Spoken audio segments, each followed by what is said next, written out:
સુપ્રભાત. શ્રી કન્યા પ્રાથમિક વિદ્યાલય કાલાવડ, ધોરણ 6, વિષય સંસ્કૃત. વિદ્યાર્થી મિત્રો, આપણે સંસ્કૃતમાં પ્રકરણ 4 અને પુનરાવર્તન ત્યાં સુધીનો અભ્યાસ આગળના તાસમાં પૂર્ણ કરેલો છે. આજે આપણે પ્રકરણ 5 મમ વિદ્યાલય પ્રકરણનો અભ્યાસ કરીશું. મમ વિદ્યાલય એટલે કે મમ એટલે મારી અને વિદ્યાલય એટલે શાળા, મારી શાળા. વિદ્યાર્થી મિત્રો, આપણે અંગ્રેજી ભાષાની અંદર પણ જે એસે લખતા હોઈએ છીએ, myself, my school, my village, એ જ રીતે અહીંયા સંસ્કૃત ભાષાની અંદર મમ વિદ્યાલય વિશે આપણે કેટલા વાક્યો લખી શકીએ છીએ એ માટે અહીંયા શીખવવામાં આવેલું છે.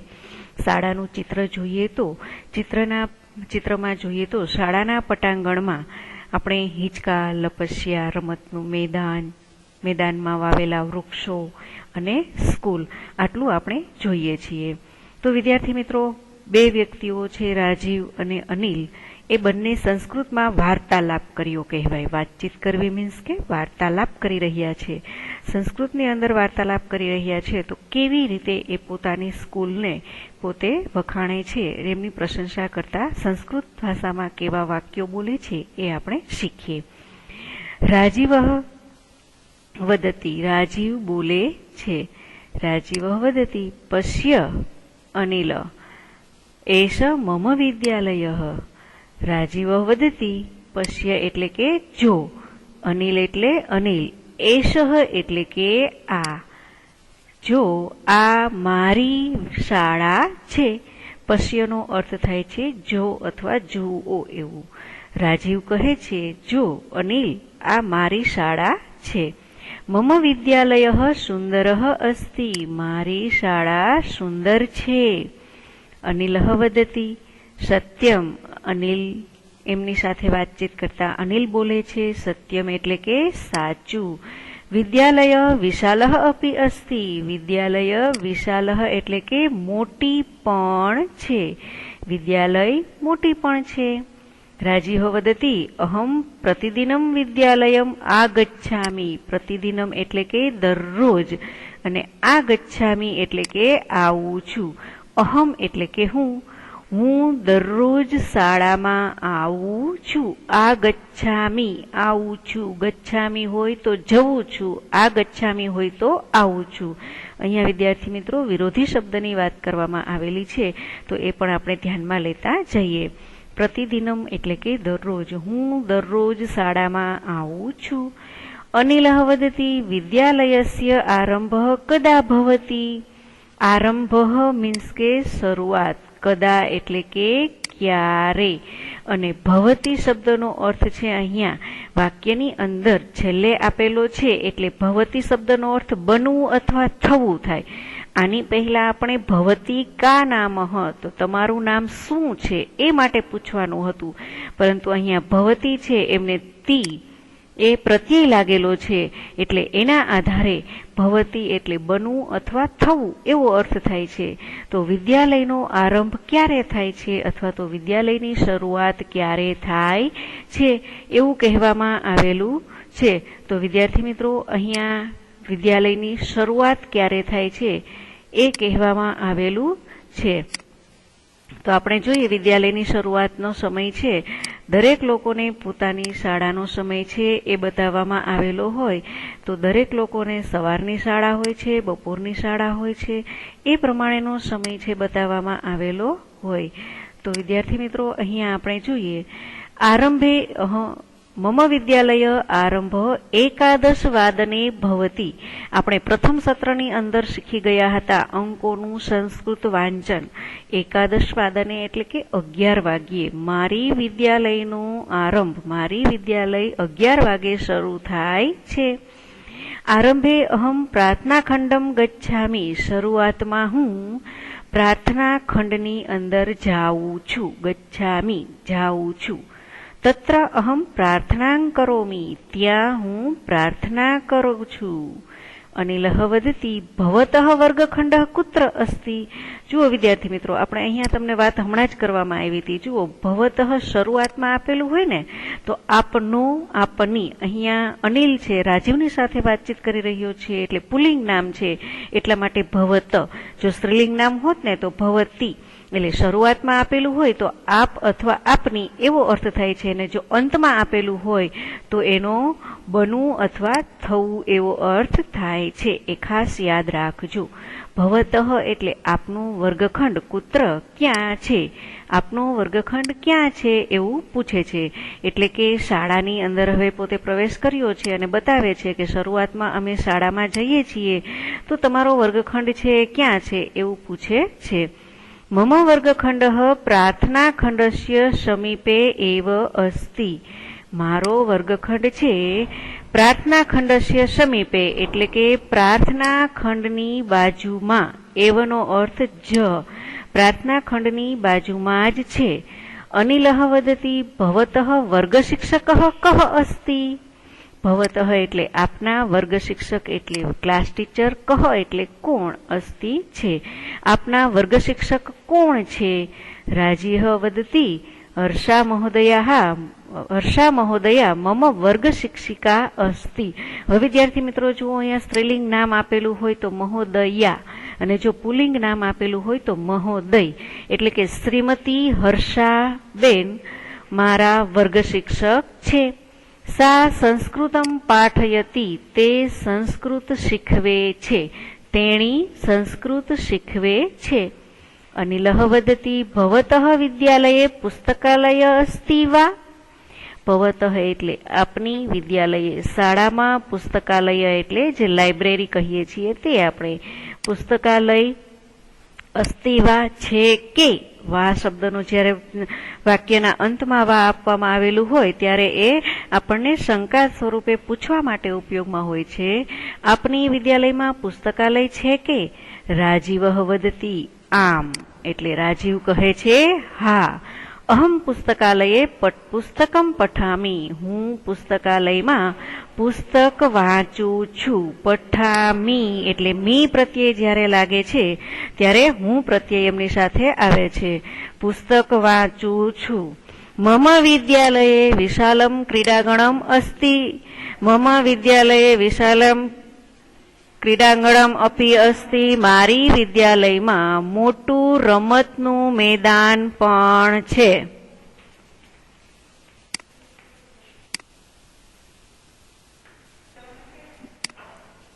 મમ વિદ્યાલયે વિશાલમ ક્રીડાંગણમ અપી અસ્તિ. એટલે કે મારી શાળામાં વિશાલ એટલે કે મોટું રમતનું મેદાન પણ. ક્રીડા એટલે રમત અને આંગણમ એટલે મેદાન. મોટું રમતનું મેદાન પણ છે. વિરામ સમયે અહમ તત્રમ ખેલામી. હવે આપણે જે રિસેસ પડે છે ને, આપણે ગુજરાતી ભાષામાં જે આપણે રિસેસ આપીએ છીએ એને કહેવામાં આવે છે વિરામ સમયે. એટલે કે રિસેસના સમયે હું ત્યાં ખેલામી એટલે કે રમું છું. રિસેસના સમયે હું ત્યાં રમું છું. અનિલઃ વદતિ અહો ભવતઃ વિદ્યાલયે રમણીય ઉદ્યાનમ અપી અસ્તિ. અહો એટલે કે અરે. અનિલ કહે છે અરે, આપની શાળામાં રમણીય મેદાન પણ એટલે કે સુંદર બાગ પણ છે. રમણીય ઉદ્યાનમ અપી અસ્તિ. સુંદર બાગ પણ છે. રાજીવઃ વદતિ ન કેવલમ ઉદ્યાનમ. ઉદ્યાને ઔષધ બાગઃ અપી અસ્તિ. ન કેવલમ ઉદ્યાનમ એટલે કે માત્ર બાગ જ નથી.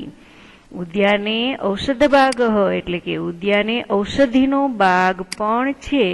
એટલે કે બગીચામાં ઔષધિનો બાગ પણ છે, માત્ર બાગ જ નથી. અહીંયા પહેલો અનુવાદ એ છે માત્ર બાગ જ નથી, અથવા તો એમ પણ કહી શકાય કેવળ બાગ જ નથી, બાગમાં ઔષધિનો બાગ પણ છે. અનિલઃ વદતિ ભવતઃ રોપિતઃ વૃક્ષઃ અપી અસ્તિ વા. ભવતઃ એટલે કે આપના દ્વારા, રોપિતઃ એટલે રોપાયેલું વૃક્ષ પણ છે કે. આપના દ્વારા રોપાયેલું વૃક્ષ પણ છે કે? જો તમારી શાળામાં તમારે બાગ હોય તો તમે લોકોએ પણ વૃક્ષો વાવેલા હોવા જોઈએ ને.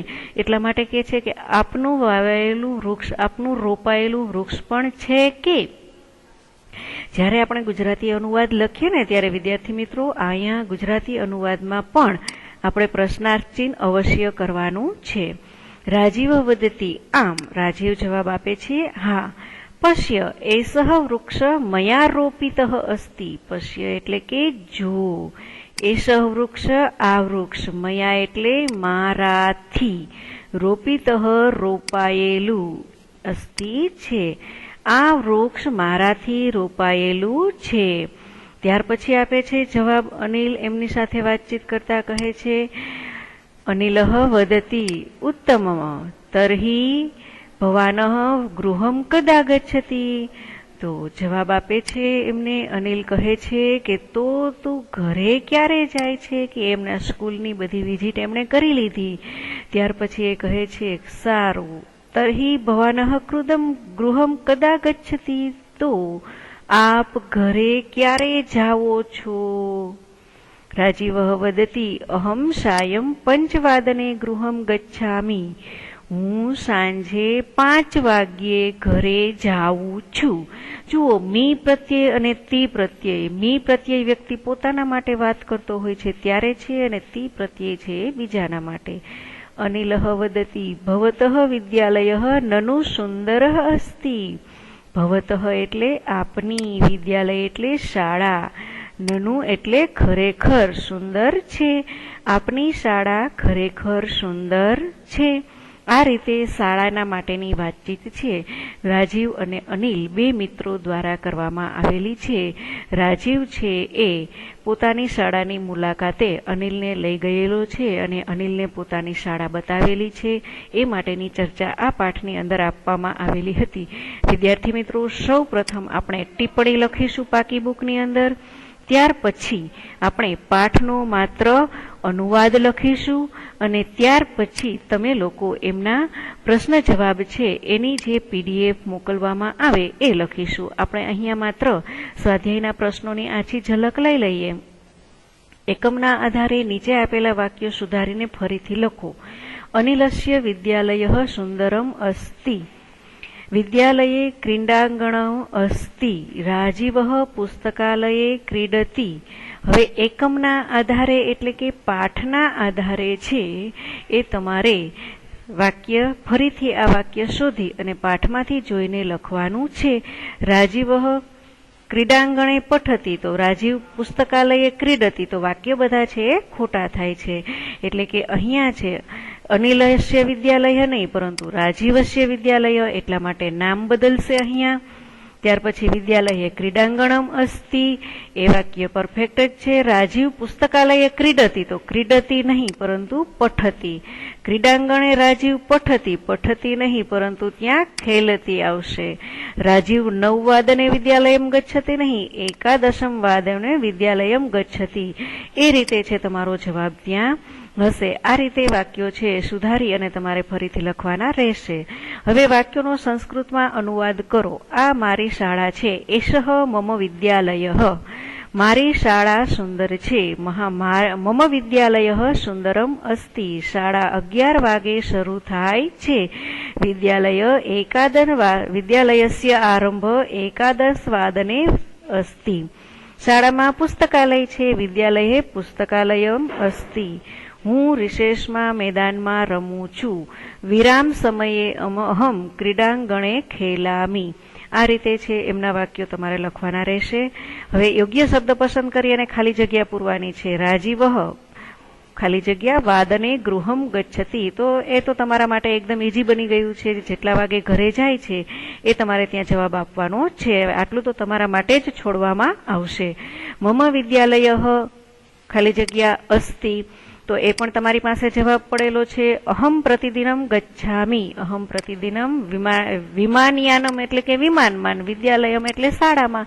તો તમે લોકો જવાબ છે આસાનીથી લખી શકવાના છો. હવે વિદ્યાર્થી મિત્રો, અહીંયા આપણો પ્રકરણ પૂર્ણ થાય છે. હવે તમને જે PDF હોમવર્ક આપવામાં આવે એ તમારે પૂર્ણ કરવાનું રહેશે. પાકી બુકની અંદર શબ્દાર્થની નોંધ, ત્યાર પછી પાઠનો અનુવાદ અને ત્યાર પછી આપવામાં આવેલા પ્રશ્ન જવાબ. અસ્તુ. ધન્યવાદ.